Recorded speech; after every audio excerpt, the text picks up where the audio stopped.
Fake it till you make it. But until when?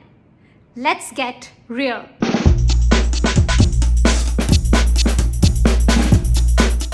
Hi everyone, I'm Siddhant.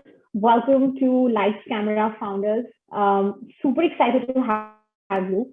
I think you are the first founder that we're going to talk to who's from a healthy and from food space. We all know about Food Darzi, been personally a user of Food Darzi, and we have partnered as well. And I have to tell you, Siddhant, it's been a fantastic experience working with your team. So not just as a customer, but even as a partner, it's been really fun working with your team. And thank you for making time today. Pleasure, Kanika. Thank you so much for having me here. I was really excited to do this because I think what you guys are doing with Mindpeers is absolutely fantastic. And I just wish you guys a whole bunch of success. And I really want this to become like a mainstream thing because I'm so thrilled that somebody's actually doing something like this. Like I was actually very like I'm not even trying to be nice right now, but I was really stoked about the idea that somebody's really doing something which has the ability to really create change, and those are the kind of startups I love speaking to, I love investing in, because it's just beautiful that you got the power to create change, man. Like I think that's the pinnacle of everything else. You're being too nice, Siddhant. People will I think that mean I told you to say all of this. that's truly how I feel. All right, so thanks for being so candid, Siddhant. Well, what I want to do today is I want the world to know what goes behind the scenes with you, right? What it takes and what it has taken until now to build whatever you have at Fuzarzi. And you and I both know that founders are subjected to, of course, a lot of happiness. A lot of people think that they're subjected to a lot of monies as well. But then a lot of times people forget that there's nothing like overnight success, but years and hours and minutes of challenges, stress, a lot of burnouts, I guess, but just a lot of sacrifices as well, which I think we will do every day. We will come back to those challenges, but I think what we celebrate is the life that we just lead through it, right? So the idea of having you here is we want the world to know what goes behind your life, okay, and everything that you are in reality, okay. So that's the idea, and I I'm mean, gonna I'm going get to hold started. back a little bit on the reality bit because then the aura completely breaks. But yeah, you're absolutely right. Yeah, like I mean, a founder's life definitely looks. Uh, Actually, I don't know. I mean, perspectives are changing. Like 5 years ago, being a startup founder was really cool. Now, more than cool, I think it's people think it's the easy way out. People think that jobs are tough and startups are easy. I don't think it works that way.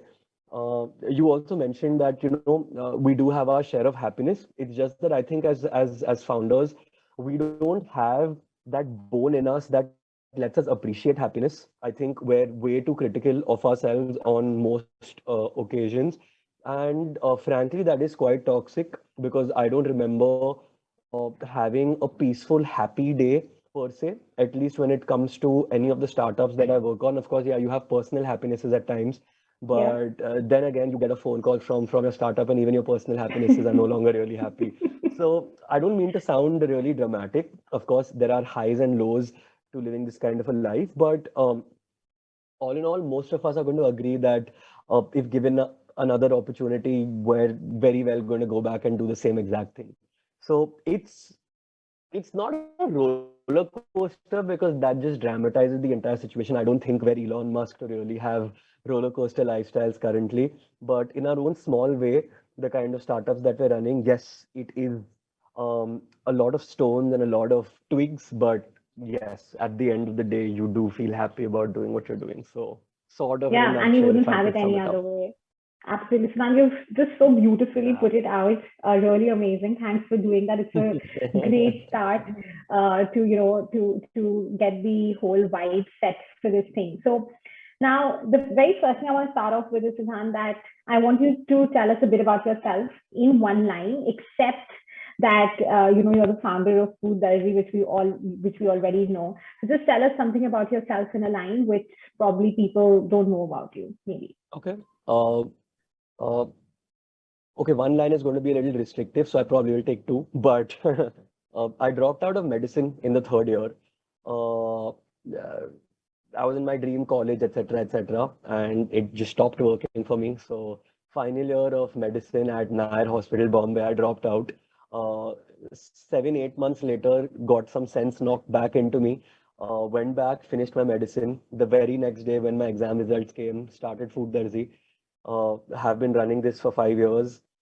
In the meantime, have faced two life-threatening disorders, diseases, which changed my perspective on life completely.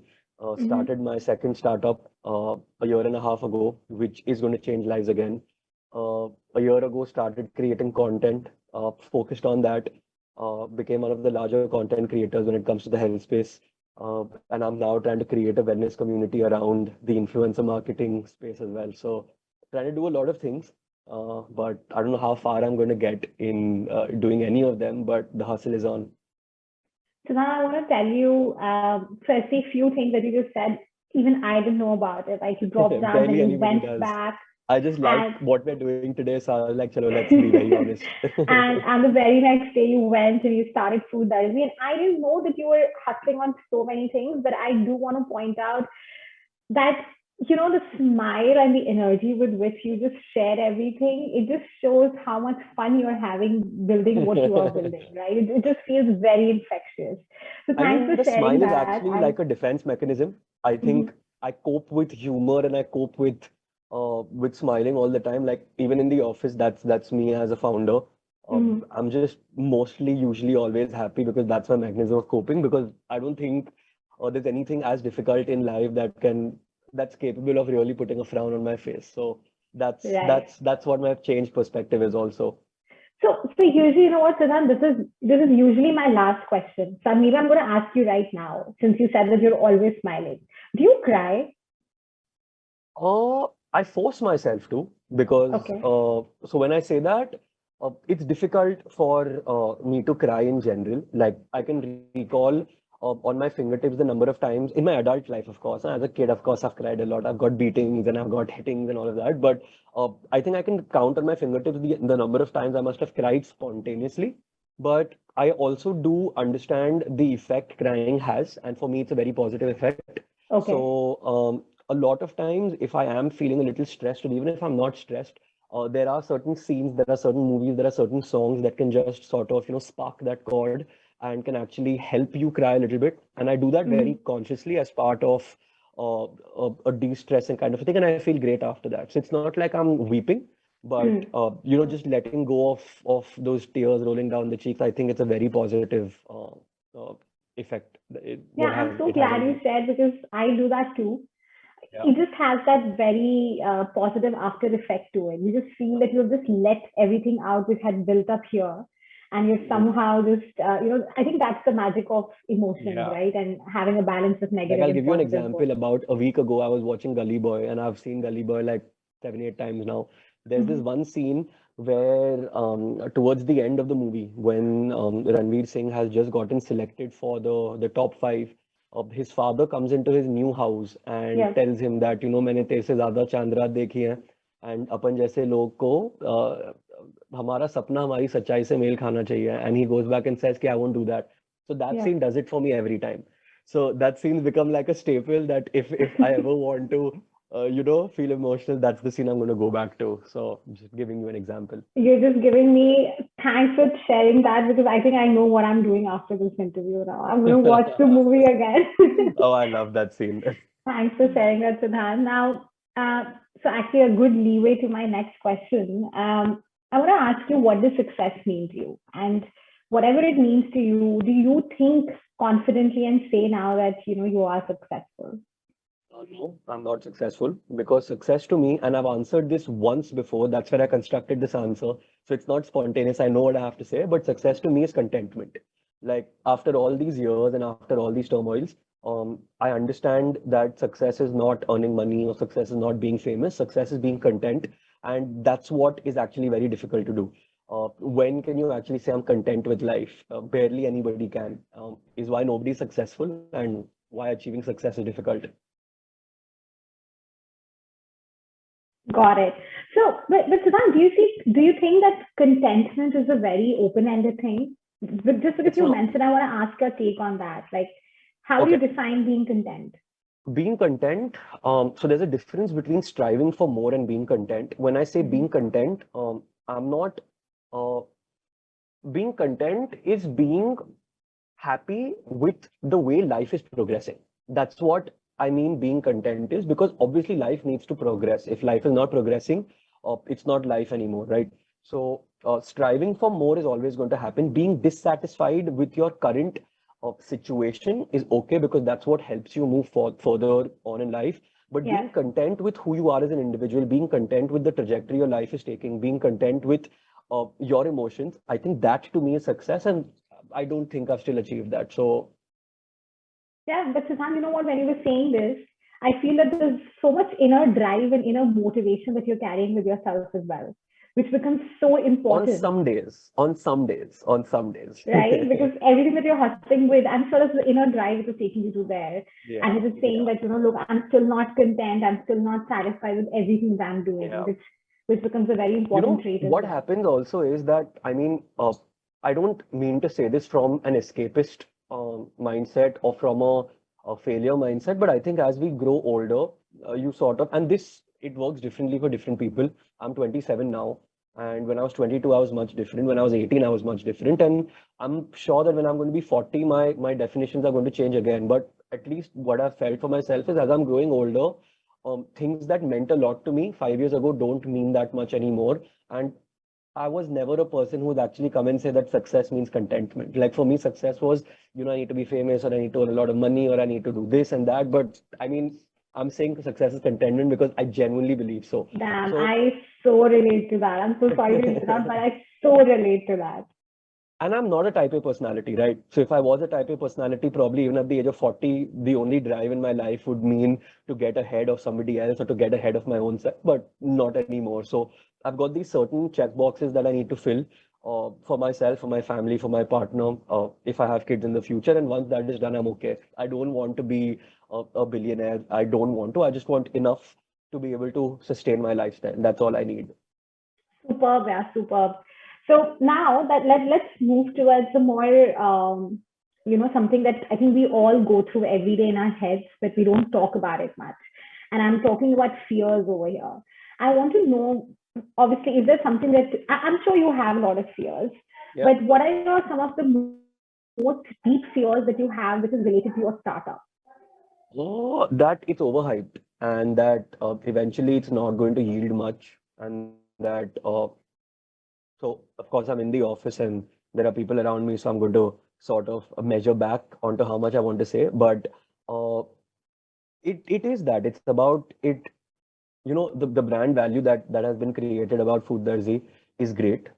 Uh, and every startup is about equity and things like that, but all of that is only going to count if at the end of the day somebody values you that much and is actually willing to do something about it. Up until then, uh, it's not like anybody here is a millionaire who's minting money. It's not that way, right? So that's my biggest fear, that you put in all the effort and you also have an inflated self of opinion of yourself, of your startup, and if it all comes crashing down, so um, you're going to lose identity, because what happens with a lot of startup founders is, and it's very difficult not to do it, but your self-worth and your self-esteem is grossly dependent on how well your startup is also doing, because that's the kind of feedback people give you also. And if this doesn't work out, then your self-esteem falls there. So I've very consciously been trying to not have my self-esteem attached to what I do professionally. I'm trying to attach it more towards the kind of person I am and the better deeds that I want to do on an interpersonal, humane level. So that is one of my larger fears. Yeah, and I think founder identity, founder self-esteem, like you're saying, detaching it to the startup that you're running, I always feel that's a Yeah. work in progress. I mean, Yes. personally for me, when I started, I was so deeply attached to it that my fear of failing at the startup was equivalent to me failing.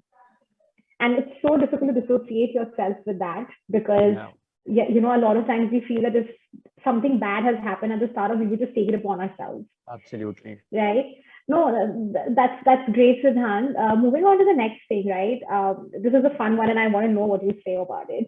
So, I have obviously got a sense of how passionate and how energetic you are about hustling. What I want to know is that maybe probably while you were starting and running Food Diary, I'm sure there would have been innumerable times when you felt the world was crashing down, everything was crumbling around you.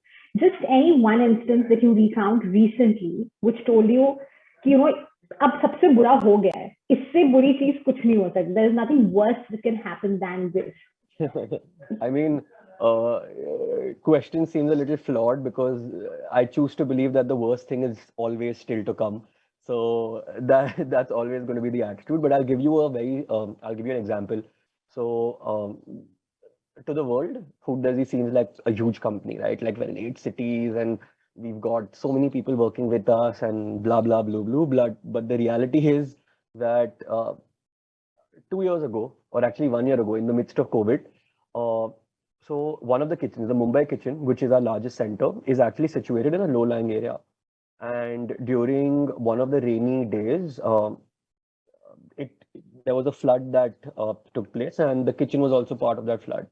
Now, on that very day, and this is 1.5 years ago, at a time when Food Derzi is already Food Derzi, yeah, we're not struggling anymore. Yeah, Uh, yeah. there were no packaging staff in the kitchen because nobody could make it to the kitchen, and the food Hmm. had to go out. Plus, you're already struggling with COVID. So I have gone to the kitchen in the middle of COVID with the kitchen flooded, walking through like knee length water, probably a little more. Gone up, packed the food myself, and delivered the next day. And I don't feel proud to say this because the fact that this happened means that I failed as a founder because it should not have ever happened that 2 or 3 people are actually having to come from their homes to actually do this, but this has also happened. So that's And the kind of world something to doesn't say. know what goes behind the scenes, right? Like, They shouldn't also, right? Like they shouldn't. Like this information should not be put out there because this is actually a big, big failure.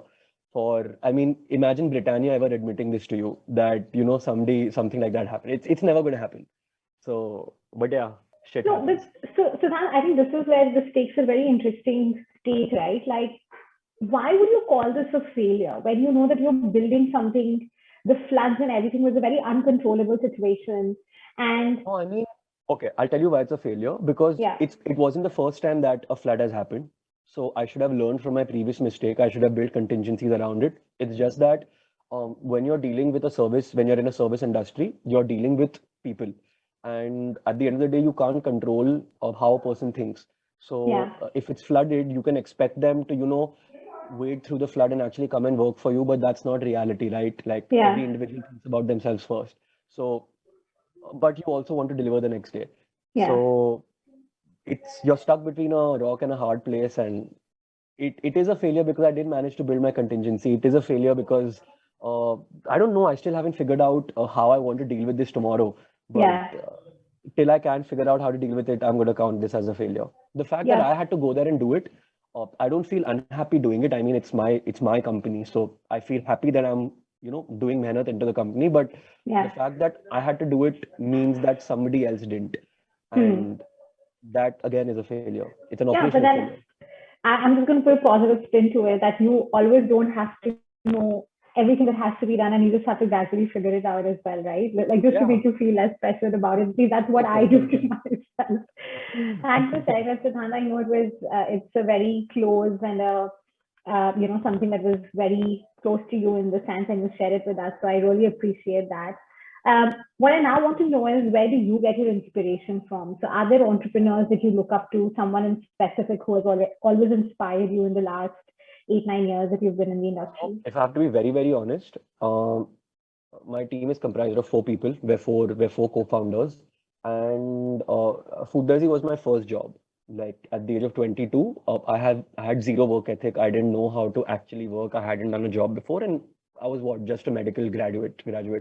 So from that time, between the four of us, so we all have our defined roles, right? But one of the founders is sort of like the CEO, and he sort of inspires me the most because he's actually taught me how to run things, how to conduct, how to run, how to strive for more each day. He's definitely the driving force behind the company, like the most motivated individual. So I don't seek inspiration from an outside founder. It's actually inside the company. That's the person who inspires me the most.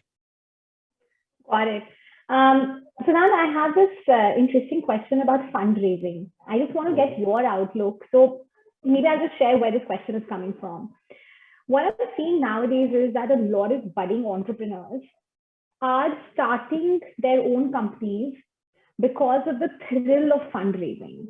And I think, what they run with their mind is that, and it's very like I mentor a lot of entrepreneurs, and when I ask them why are you starting up, they feel that as soon as you fundraise, you become rich, you have a lot of money, and all of those things, right? Now, this is a myth that I think we founders need to debunk, right? Yeah. I think the whole lot of purpose that we have to run startups, it's a calling, it's a purpose, and all of those things. I want to understand, number one, how do you see fundraising in this whole entrepreneurial journey generally? Or you can even share what it has been for you guys at Food Does We. And if you had to tell young entrepreneurs who are just starting up, what would you tell them of how to approach the whole idea of fundraising? Okay, very simple. You raise funds if you have to. Foodderzi is still a bootstrap company. We haven't raised funds yet, and we don't intend on doing so at least for the end of this year or probably the next year. You raise funds when you need it. You raise funds when you yourself can't pull up enough capital to put into an idea that you so strongly trust anyways. I mean, for example, if you trust your idea, you would want to put in your own money, but if you can't raise that money on your own, then you go out there and raise funds. That's number one. Two, raising funds, yes, it's thrilling because you're making the best sales pitch of your life. Because never ever, like every founder is a salesperson, right? You need to learn how to sell because your product needs to sell. So it's over here when you're fundraising, you're actually selling to an entity which is going to give you a large amount of money at once, and that's your best sales pitch. So it gives you that thrill, but that's all that it is. You don't go out there and raise funds randomly because the money is coming into the company. You're not becoming rich, and you're losing a part of your company in that process also. And number three, uh, when you're trying to do something which is much, much bigger than what you can do, that's when you raise funds. Like, for example, for my second startup, it's a diabetic startup. It's creating a non-invasive blood glucose monitor. Now, it's a biomedical device which is going to require a lot of regulatory, it's going to require a lot of clinical testing. इतना पैसा किसी के पास नहीं होता है कराने के लिए. That's when you raise funds. So that's more or less it. So it's not as glamorous as most people think it is. You raise funds only when you have to, not otherwise else. Yeah, so which means that it doesn't have to be your goal. It's just a means to get to Ever. that goal or Food Darzi destination. has not raised a single penny up to date, and we're still a large health startup. So it's not a compulsion. I'll give you another example. Zerodha, which is one of the like Nikhil is a friend now, and the Prime, one of the best or one of the most successful brokerage apps out there. They're probably worth 20,000 crores right now, $3 billion in valuation, and they've not raised funds. So it doesn't mean that a large company is not created only by raising funds. Of course, Absolutely. that's an And exception. exactly. And fun fact, I actually didn't know that you guys are completely bootstrapped. So Yeah. it's a good thing for me to know as well. So thanks for sharing that, Siddhant. I'm getting towards the end of this chat. We're going to do just two more things. I have one question, which is for me and for everyone to know about your mental health in general. How do you keep up? Do you go through something or not?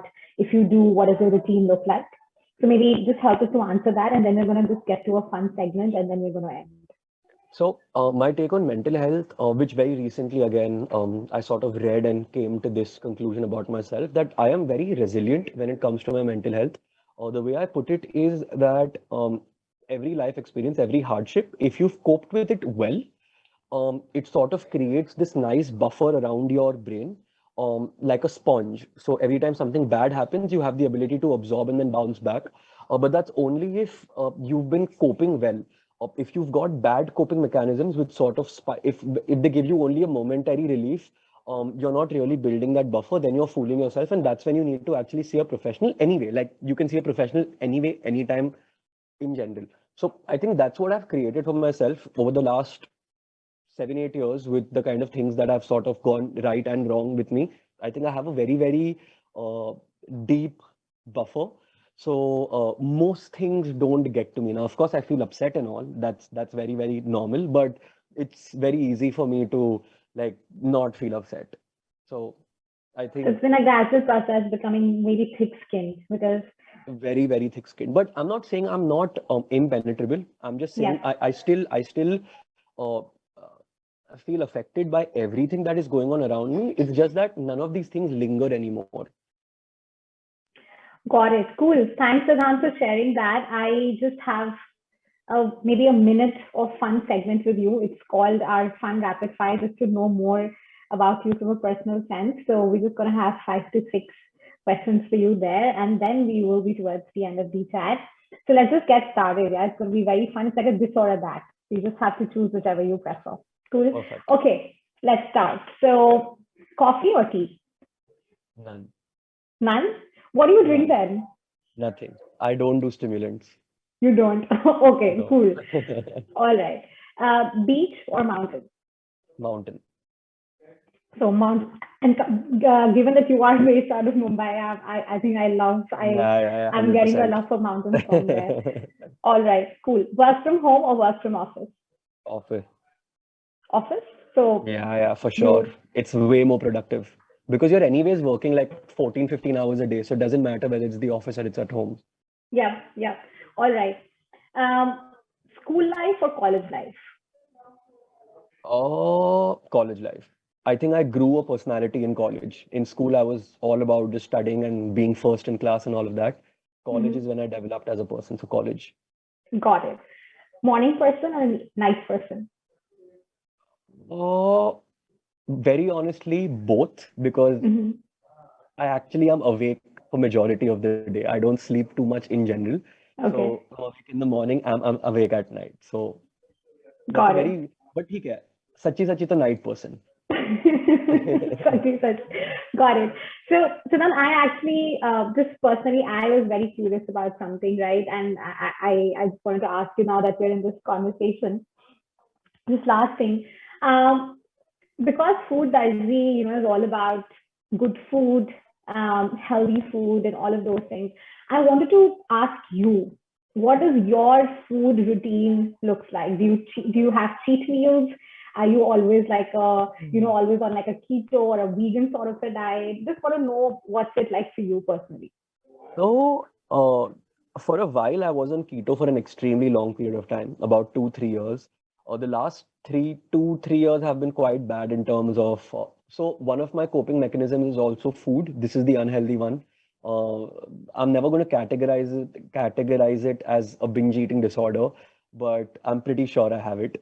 And I still try and take care of it, but I do binge a lot. Uh, Keeping that aside, what I try and do is stick to food darzi because that's been the only way that has helped me keep a routine. Uh, I don't eat breakfast. I eat 2 meals a day, and both those meals are food darzi meals. Once that is sorted, I feel at peace that my nutrition for the day is actually quite done. And if I'm having a bad day, then I'm eating a lot of food. And it's not like I don't stress eat. I genuinely binge eat. It'll be uh, like 5,000 calories in one sitting, and 5,000 calories sounds like one and a half large pizzas and like two chocolate milkshakes and like a tub of ice cream and like 5 burgers and So butter that chicken doesn't show, along with yeah, naan. So unless I'm no, that's missing because you're something. you're only seeing the top half, no, like you don't know what's underneath here. So no, but you have to work it out as well. Like I can't Yeah. afford to do this all the time, but this is my reality also. So when you spoke about the mental health bit, I chose not to answer this at that time, but this is my unhealthy coping mechanism also. Got it. Thanks, Siddhant. It was so fun talking to you. I mean, I'm I know genuinely it saying it. was I'm fun for me so too. glad that through this program, I came to know about you. I could now, honestly, I can just chat with you and just Yeah. came to know everything that you're doing behind the scenes. And I have to say that you're really, to me, it was such a fun vibe and you're a very genuine person. So thanks for taking our time. I really appreciate it. Thank you so much for having me here. And definitely, like, I think these 30 minutes have been quite productive because I've definitely made a new friend. And yeah, hoping to just speak more about your journey eventually. Like, this time it was all about me, but I want to speak about Totally, you yeah, also. totally. And all the best for all the new things that you're Thank you doing. so much. Thanks so Thank you much, so Siddhant. much. Bye bye.